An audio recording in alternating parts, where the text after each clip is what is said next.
But the wolf, bitter that he had lost control of the valley, despised this new way. So he stole the soul's gift to become a monster. To become the Fire Wolf. In order to destroy the pods, he attacked the soul. He plunged the creatures of the valley back to a life of fear. And the Fire Wolf still rules the valley to this very day. Where's the blood and guts? And where's the gore? Feast on their entrails. That would be awesome! The way this movie sets up the Firewolf legend is brilliant. Ollie's grandma is sitting around the fire telling the kids about how the valley used to be peaceful. The Zo, these massive walking orchid creatures, grew magical pods that let animals transform into each other. Everyone understood each other. Everyone lived together. But then the wolf came. He was rejected by his own pack, hated by every creature around him, and stole a pod to become the Firewolf. He killed 4 Zo, drove the rest out of the valley, and caused a rock slide that created the dam. The whole valley went dark. Fear and mistrust took over. And Ollie's little brother is sitting there asking where the blood and guts are. That kid has no idea that the legend he thinks is boring is about to become his brother's entire life. Big dumb sack of feathers. Come and get me, huh?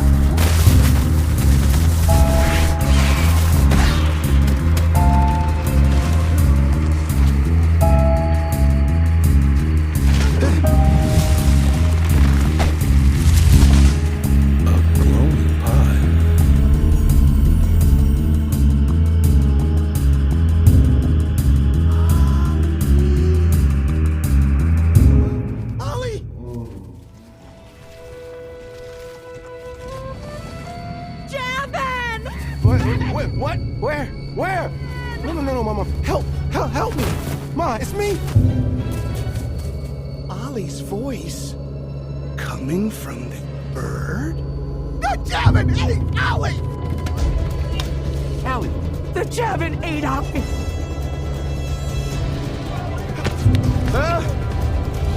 Whoa!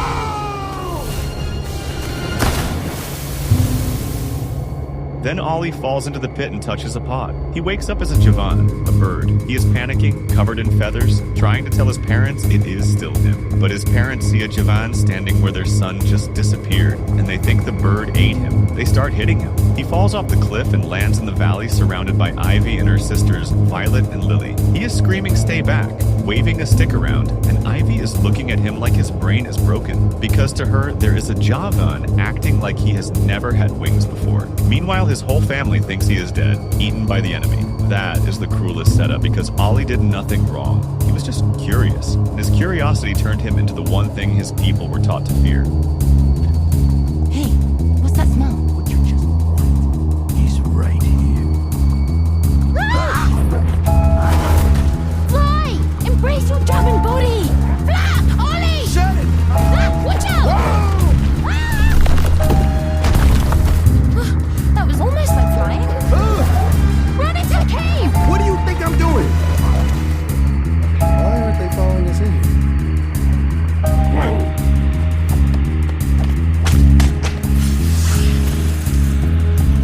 Get this.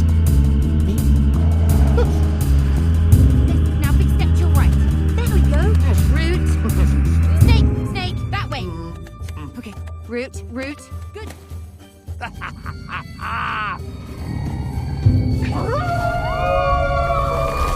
Starving. That's not good. Run! Very stuck. I told you, I don't fly! Lift, drag, and thrust! Feel the rising air flowing through your feathers! I'm scared, Ivy! Then trust yourself! You're flying! Am I? Am I? I am! Watch it!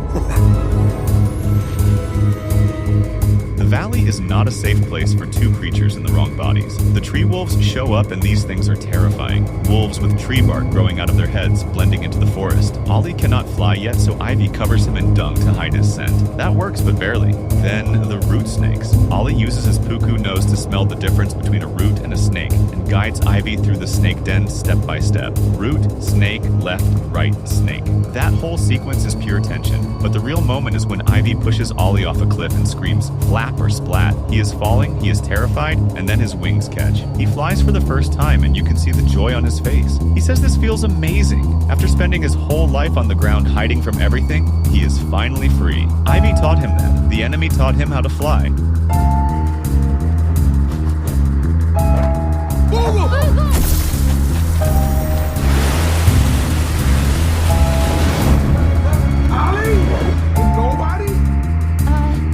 There was only one pod, and we said Boo just before we touched it.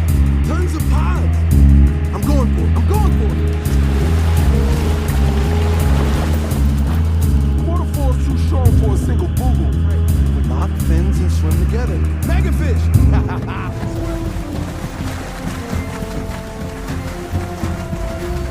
All right, one down, two to go. Yeah, baby.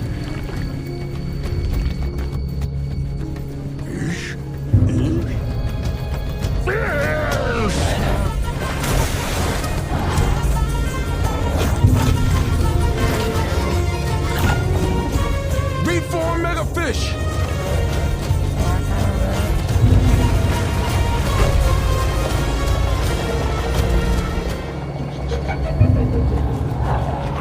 Okay, now what do we do?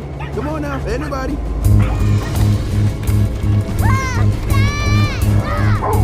Now's our chance.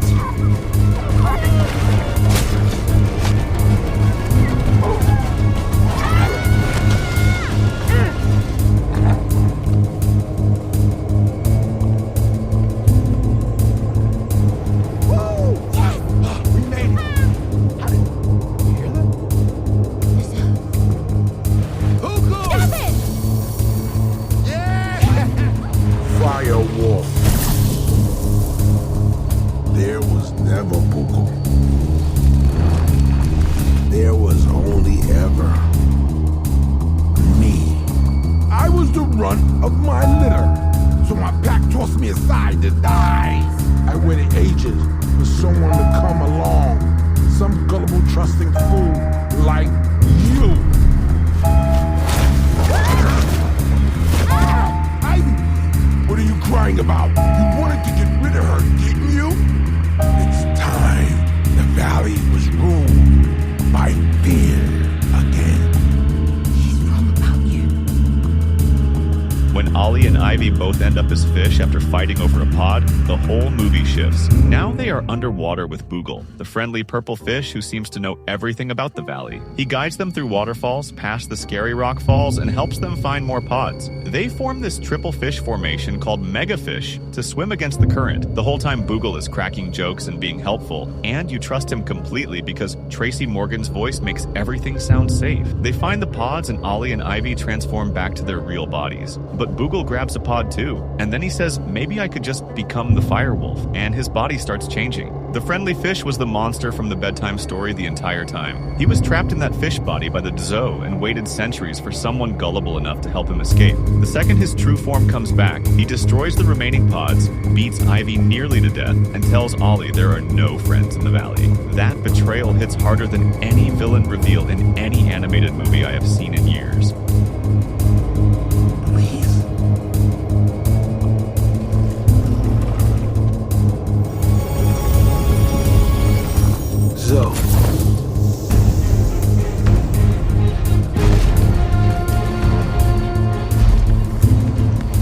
Okay, Ollie, we got this.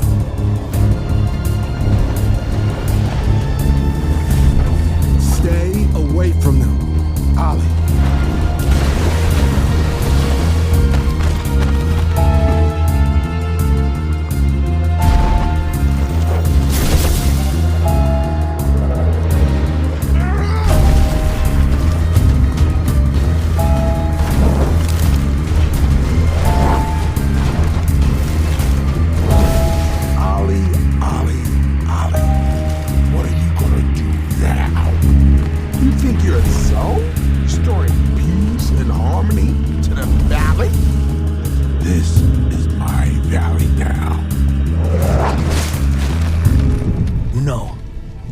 It's our valley. No, no, no, no. What are you doing?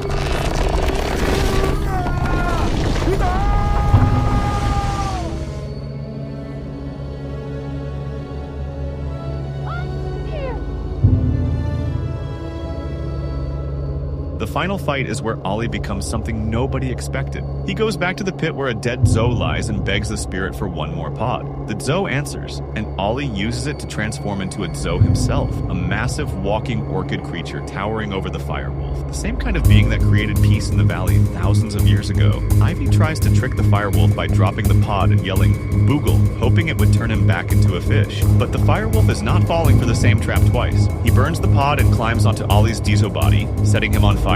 But Ollie keeps going. He charges toward the dam. The firewolf is screaming at him to stop. Ollie tells him, "Trust me on this." The same words Ivy said to him when she taught him to fly. He smashes through the dam, the water floods the valley, and both of them are swept away. Everyone thinks Ollie is dead.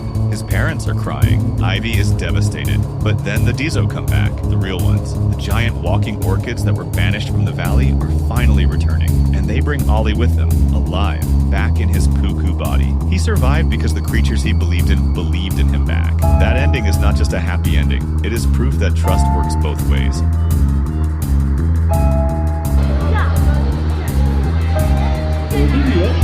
Soft to go. Ready here. Soft to go.